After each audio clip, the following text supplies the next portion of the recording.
Welcome back everyone to Hemlata Maths tutorial. Today is the lecture 5 of chapter Commission, Brokerage and Discount. Exercise 1.2 का question number 10 and 11 हम solve करेंगे आज. तो start करते हैं.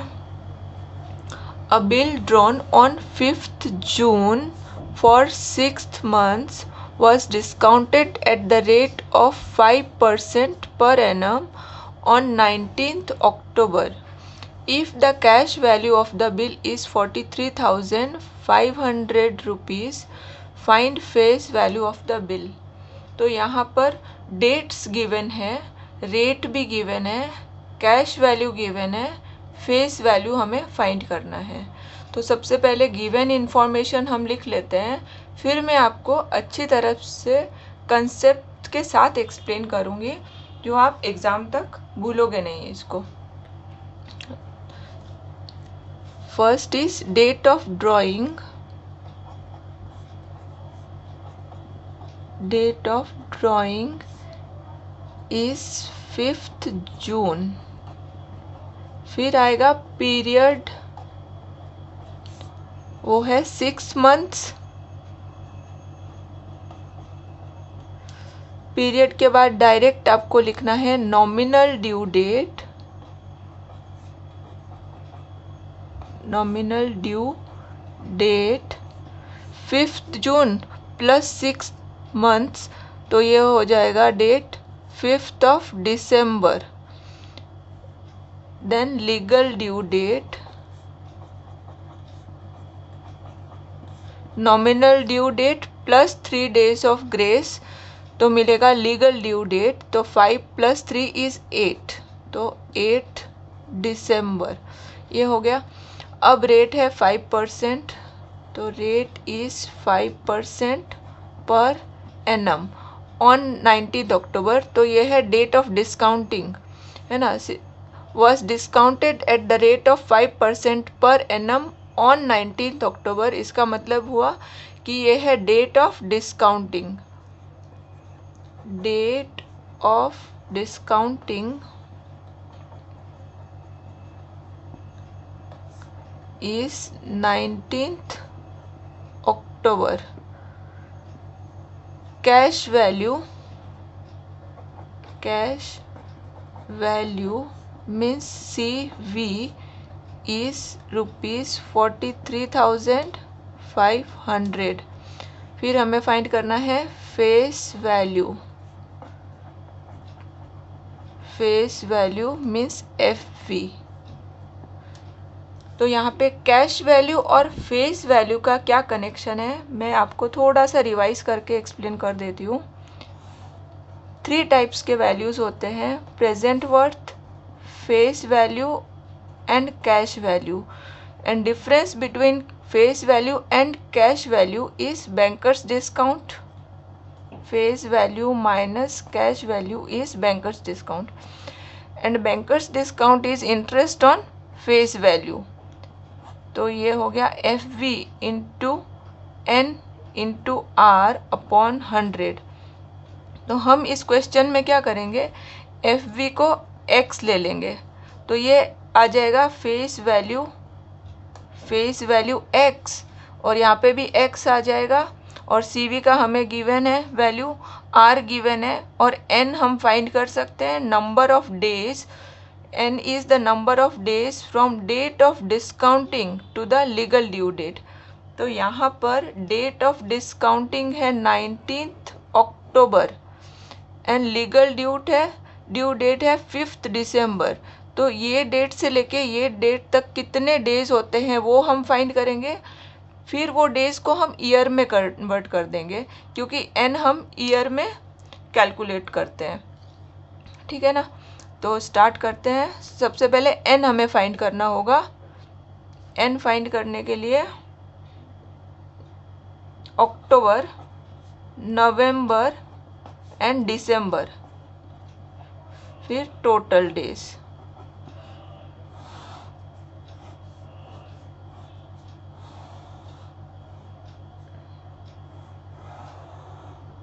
यहाँ पर अक्टूबर है 31 डेज का मंथ, तो 31 माइनस 19 हो गया 12। 31 डेज अक्टूबर के माइनस 19 डेज, तो हो जाएगा आंसर 12। तो अक्टूबर के 12 डेज। फिर है नवंबर, इस नवंबर में 30 डेज होते हैं, और दिसंबर 8 डेज, तो सबको प्लस करके आएगा 50। Therefore period is equals to n is equals to 50 upon, days को ईयर में करके लिखेंगे तो 50 अपॉन 365 ईयर लिख देंगे। ठीक है, अब हमें ये फॉर्मूला यूज़ करना है, face value minus cash value is equals to face, ये बैंकर्स डिस्काउंट आप लिख दो, फिर नेक्स्ट स्टेप में ये वाला फॉर्मूला आप लिख सकते हैं। तो फेस वैल्यू को हम x ले लेते हैं, तो यहाँ पे लिखेंगे let face value is equals to x rupees. तो ये हो जाएगा x minus C V is 43,500। फिर बैंकर्स डिस्काउंट क्या है ये याद रखना है, banker's discount is simple interest on face value, ये याद रखना बहुत इंपॉर्टेंट है, बहुत यूज़ होता है ये सब में। तो banker's discount is F V into N into R upon 100। तो ये हो जाएगा आपका x माइनस 43,500, फेस वैल्यू को x लिया तो x इंटू n का वैल्यू 50 अपॉन 365, r का वैल्यू है 5 अपॉन 100। ठीक है, तो 50 and 100 cancel to 5 and 365 cancel तो 73। तो ये हो जाएगा x upon 146, so x minus 43,500। ठीक है, इसको अब इजी वे में कैसे करना है वो मैं दिखाती हूँ, आप वीडियो ध्यान से देखना। देखो, ये हम क्रॉस मल्टीप्लाई करेंगे, 146 इंटू दिस, दोनों के साथ मल्टीप्लाई होगा, तो हमें मिलेगा 146x minus 43,500 into 146 is equals to x। इसको मल्टीप्लाई नहीं करना है, ऐसे ही रखना है, सम इजी रहेगा सॉल्व करने में। देखो 146x माइनस x को लेफ्ट में ले लेंगे और ये नंबर को राइट में शिफ्ट कर देंगे, तो 43,500 इंटू 146।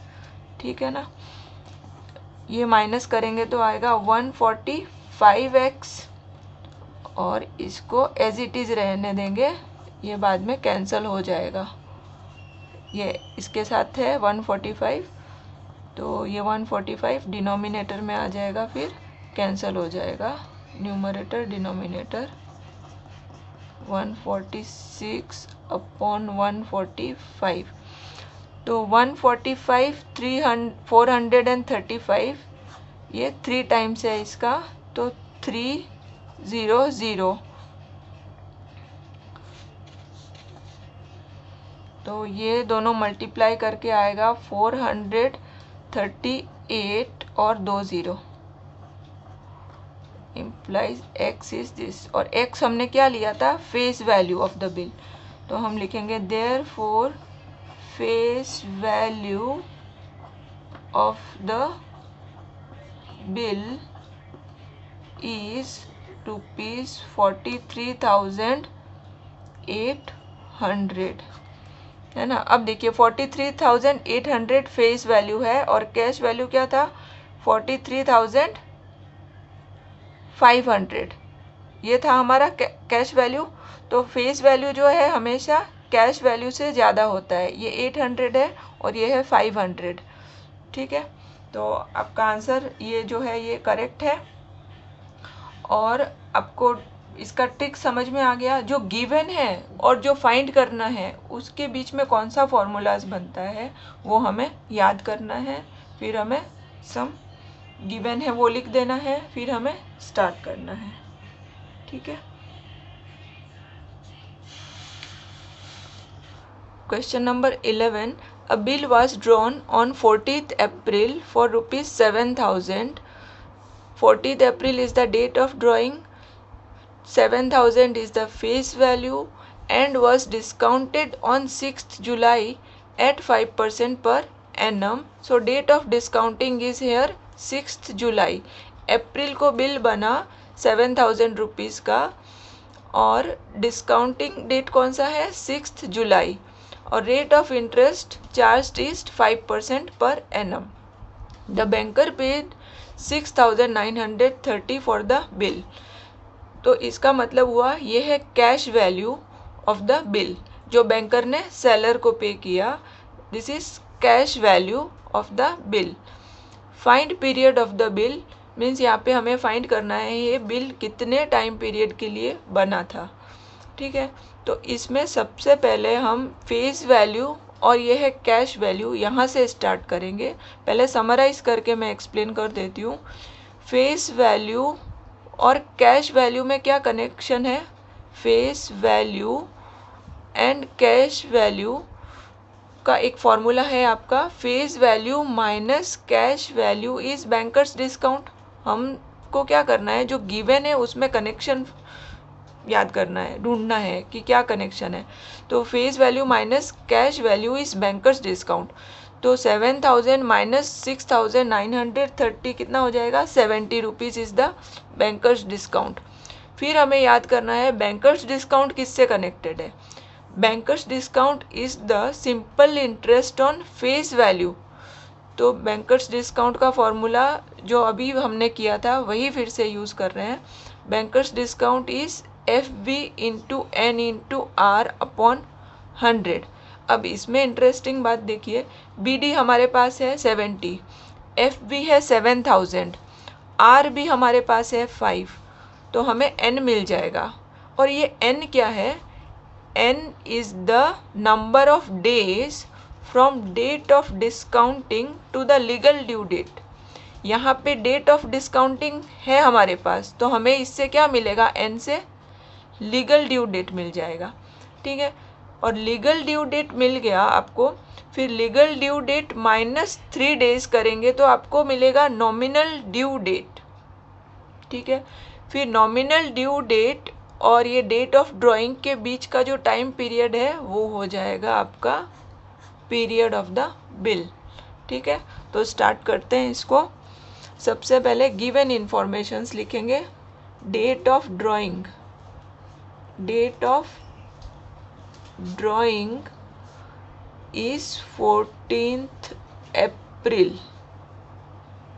ठीक है, ये रफ वर्क है. फिर है ये face value FV is 7,000 rupees. फिर है date of discounting, date of discounting ये है 6th July, 6th July. Then है rate, rate charged is 5% per annum. Banker paid 6,930. ये डायरेक्ट नहीं लिखा है कैश वैल्यू, इन्होंने ट्विस्ट करके लिखा है यहाँ पे. बैंकर पेड मतलब बैंकर जो पे करता है वो क्या होता है कैश वैल्यू. तो ये क्या हो गया हमारा कैश वैल्यू. ठीक है, ये समझना बहुत ज़रूरी है क्वेश्चन को. तो कैश वैल्यू हमारा है यहाँ पे 6,930 रुपीज़. ओके, अब हमें फाइंड करना है पीरियड ऑफ बिल. तो लिखेंगे पीरियड क्वेश्चन मार्क. तो स्टार्ट करना है हमें यहाँ से face value minus cash value. तो now face value minus cash value is banker's discount, ये फॉर्मूला. फिर 7,000 माइनस 6,930, ये 7,000 माइनस 6,930 किया तो मिला बैंकर्स डिस्काउंट. तो 70 is banker's discount. Therefore, bankers discount is rupees 70. ठीक है, अब हमें याद करना है बैंकर्स डिस्काउंट किससे कनेक्टेड है, फेस वैल्यू से। तो यहाँ पे हम लिखेंगे banker's discount is equals to face value into N into R upon 100। ठीक है, तो बैंकर्स डिस्काउंट मिल गया 70, यहाँ पे लिखेंगे 70 FV, फेस वैल्यू है 7000, तो 7000, एन हमारे पास नहीं है और आर का वैल्यू है 5, ये रेट ऑफ इंटरेस्ट है 5, तो 5 लिखा अपॉन 100, 0 0 0 0 कैंसल, 70 और यहाँ है 70, तो ये दोनों भी हम कैंसिल कर सकते हैं। तो यहाँ पे रह गया 1 is equals to 5n implies n is equals to 1/5।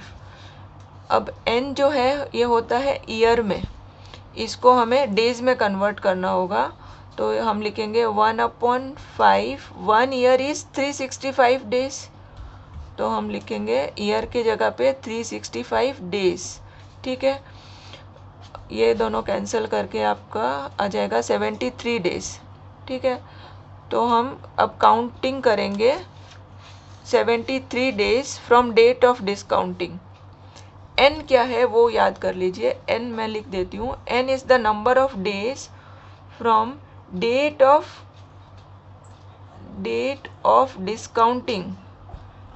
ये याद रखना, जब आप BD का ये फॉर्मूला यूज़ कर रहे हो तो यहाँ पे जो n है, इस फॉर्मूला में जो n है वो n है date of discounting to the legal due date, legal due date, ये याद रखना n।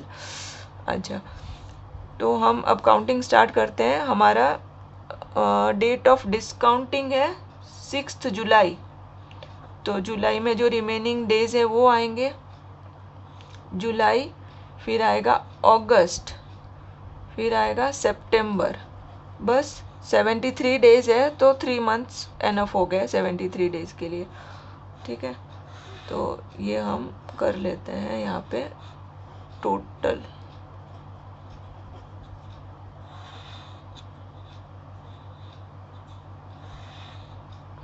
जुलाई मंथ होगा 31 डेज का, तो 31 माइनस जुलाई, 6 जुलाई है date of discounting, 6 July is the date of discounting, तो हम 31 माइनस 6 करेंगे यहाँ पे, तो मिल गया 25। तो रिमेनिंग जो डेज है जुलाई मंथ के वो है 25 डेज, जुलाई के 25 डेज रिमेनिंग है। फिर अगस्त के है 31, अब इन दोनों को हम टोटल करेंगे तो कितना आएगा 56, तो 73 माइनस 56 करो कितना आएगा 7 और ये 1, तो हो गया 17, है ना। तो सितंबर 17 आ रहा है यहाँ पे, और ये सितंबर 17 क्या है हमारा, ये वाला डेट, लीगल ड्यू डेट, समझ आ गया। ये जो मिला है हमें, ये मिला है लीगल ड्यू डेट, तो हम यहाँ पे लिखेंगे देयरफॉर लीगल ड्यू डेट क्या होगा 17 सितंबर। ठीक है, सितंबर 17 लीगल ड्यू डेट है, तो हमारा नॉमिनल ड्यू डेट आएगा 3 माइनस करके,